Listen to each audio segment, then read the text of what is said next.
Hey, it's Meet Me for Coffee, and today we got a guest who's playing in the Sheila E. and E-Train band, currently on tour with her. He's the guitarist and also artistic contributor to the band, and he's got a record called Genesis. Ladies and gentlemen, this is Mychael Gabriel. How's it going, man? It's going great, George. Thank you so much for having me. I'm so excited we get to do this. You drink coffee, right?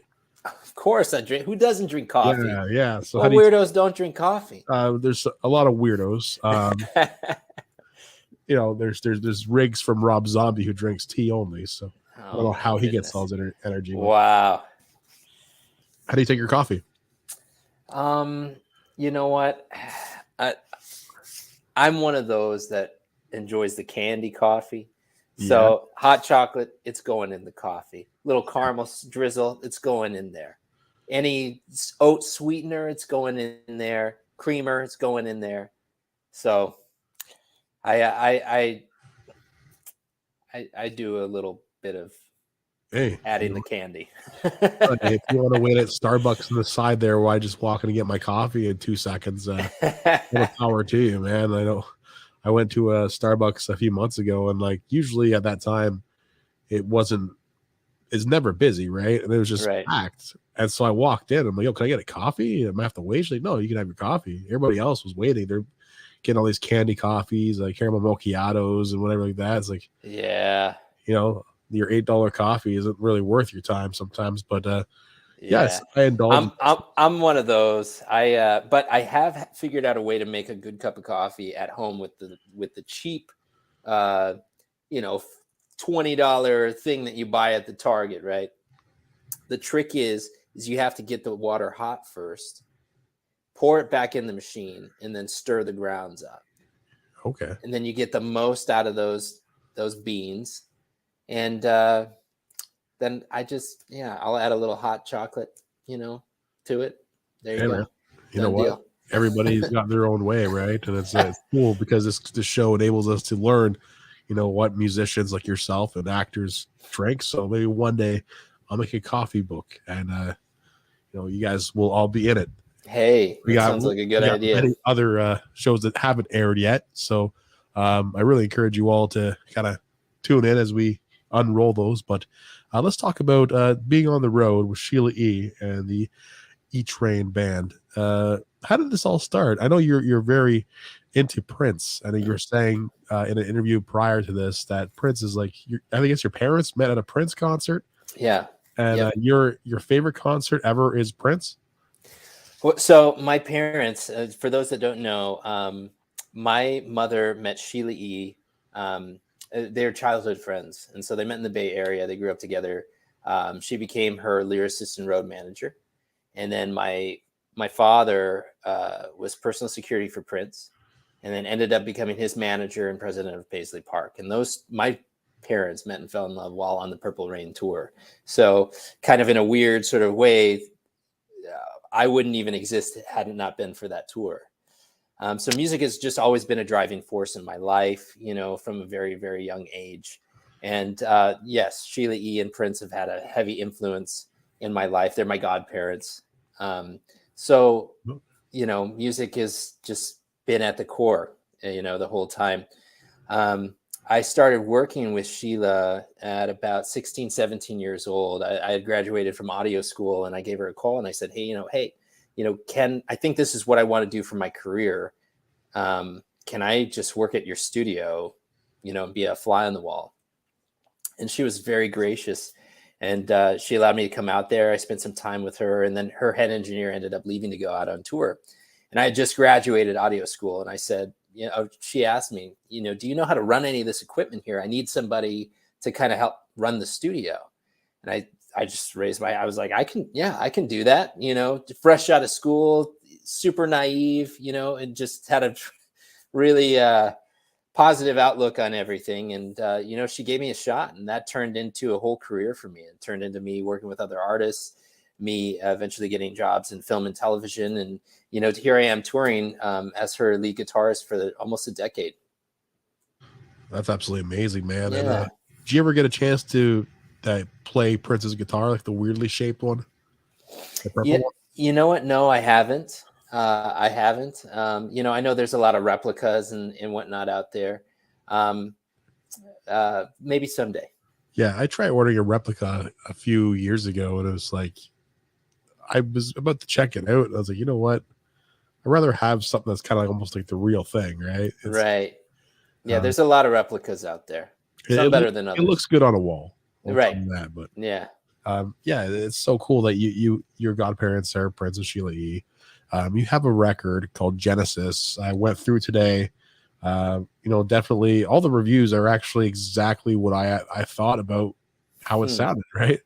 It was like I feel like Bruno Mars, Lenny Kravitz, even like there's a bit of like kind of a funk feel to it too, right? There's different elements, like you feel like you're I would say even on the Cool and the Gang, and it's like those influences really shine through. But more so the Lenny Kravitz thing, right? And I had to actually look at my stereo in my car as I like listening to podcasts and music as I'm driving. And I was like, "Is this Lenny Kravitz?" Like, and I'm looking, this is still the same thing, right? It's like, holy cow, this is awesome. So I really encourage people to go out if they can buy your record, Genesis. Or stream it. It's fantastic. Save it to your playlist. And are you doing any like solo dates anytime soon? We do have some on the calendar. I'm going to post those pretty soon on my website and whatnot for people to go check out. But touring in 2023, my record is something that it's been something I've been chomping at the bit to do, because when you make an album, you put all of this effort and energy, your blood, sweat, and tears into the music. And so it's almost like it comes full circle when you're able to play those things that you created out of nothing live in front of an audience. So I'm really excited. We haven't started touring any of the music just yet, but we're going to be posting some dates pretty soon.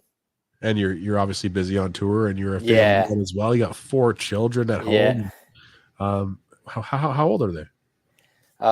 So 13, 11, 9, and 7. Holy cow. Yeah. So I live in Minneapolis, where it gets kind of cold. And so there's only so many activities in the winter, That's my running joke. That's playing music, right? Recording music and stuff. I know you have an audio engineering degree, be a producer. Yeah. Explain how that has worked to your advantage. Like, you're able to record your own stuff, right? Yep. So everything you hear in this album is entirely me front to back. So in terms of writing, arranging, producing, the mixing, the engineering aspect of it. It was really important for me for this first album, which I look at as like a first step in this sort of musical journey of mine and putting my material out. It was important for me to put out something where the listener understood, like, this is all of me that you're getting. I love collaborating, and I love to collaborate on future projects of mine with other talented musicians. But for starters, for Genesis, it was important for it to be solely me. And why the name Genesis? So Genesis is an album that's part biblical allegory. So it's in reference to the first book of the Bible, Genesis. And the word Genesis means origin. And so the story behind the albums is a story about our own humanity, but it's also a story about my origin, my first step in my journey. And so one of the reasons it's a multi-genre album is because I'm influenced by so many different styles of music. So that's why you're going to hear a little bit of like sort of the 1970s rock references and the Lenny Kravitz, and then you're going to get a little bit of the Minneapolis sound, and you're going to get a little bit of R&B and alternative sort of vibes. So it's a little bit all over the place, but that's by intention. And it blends well. Like, there's some familiar riffs in there as well, and it's like it kind of keeps you entertained and hooked, and it's quite a mashup of different interests and genres that you love, and people love it. Like, everybody likes that kind of that kind of music, right? I mean, right. What's next for you? So touring, I am working on a version of this record, Genesis, that includes more tracks. There was a lot of material that ended up kind of on the cutting room floor, and I thought it would be interesting to kind of revisit some of that and put out a Genesis but deluxe version. So there's going to be extended plays and remixes and additional songs. In addition to more visual material, we have more music videos and just visual content in the works as well. Hey, ain't no problem with that. Sounds like you're really busy. Explain your normal day of touring, traveling. What does it all entail? You're playing tomorrow night, and playing tomorrow night at the H.E.R Theater. I believe we're in Washington D.C. right now. So like today, for example, I mean, everybody knows what traveling at the airport is about. It's not fun, but you just gotta make sure you give yourself enough time to make sure you get there in time, get through security. TSA pre-check, can't say enough good things about it.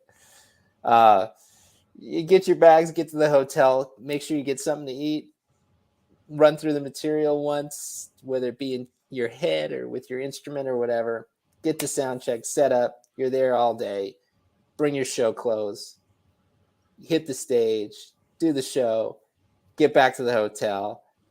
You're probably going to be on your phone a little while because you can't wind down. And even though you have a 5 a.m. lobby call, and then you do it all again the next day. So today's a rare occasion for you to just kind of chill out, but you're probably still ripping through some riffs and stuff, right? So I just got back from grabbing something to eat, doing this interview with you. What'd you eat? What'd you eat? I went to Shake Shack. Oh, that's so good. Yeah. No, it's good. There's a ramen spot down the street and a Thai food restaurant. I mean, I like to try. The great part about being on the road is the food that you get to try. So I like to try as many different things as I possibly can. But sometimes you just got to grab something quick. Oh, absolutely. I mean, you're so tired, right? I mean, and you don't want to go sit in like a restaurant and fall asleep, and like you just want to go back and like shower, unwind, depending on what your time constraint is, right? Like you have to be really exactly. Are you still there? Sharp. Yep, I'm here. Oh, okay. Sorry, I thought I'm here for a second. I'm always here. But you're exactly right. You're exactly right. Sometimes you just gotta grab something quick, to keep the ball rolling. It's I think one of my favorite things on the road would probably be Chipotle or like something like that. Just kind of give you some boost. I'm a big fan of Greek food and like Thai food and Vietnamese food and whatever. Right?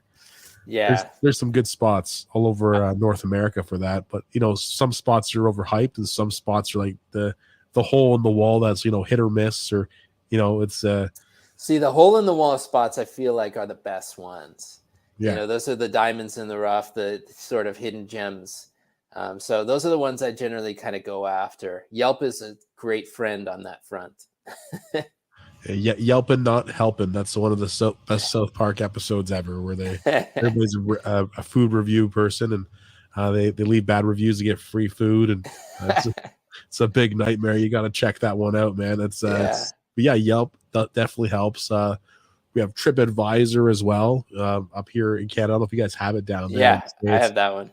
That also has some good licks for restaurants and all over in North America, even South America.